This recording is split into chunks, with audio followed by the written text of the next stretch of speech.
Čeki sakrājušies ļoti daudz čeki. Čeki satura informāciju par naudas plūsmu. Savācam čekus, sadedzinām vajadzīgā laikā, izvērtinām pelnus savējam, un nauda atgriezīsies atpakaļ tādā veidā kā loterijas, dāvanas, prēmijas un algas pielikums, klientu pieaugums un pēc iespējas vairāk vajag savākt šos čekus. Un galvenais jāsavāc ir savi čeki. Un šos čekus var turēt absolūti jebkur, protams, izņemot naudas maku.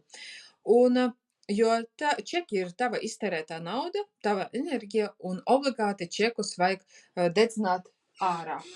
Un, lai konkrēti nauda atnāktu konkrēti pie jums, un mēs gribam palielināt naudu, tad obligāti to daram augošā mēnesis fāzē. Ja mēs gribam nodzēst parādus kredītus, tad mēs to daram dilstošā mēnesis fāzē.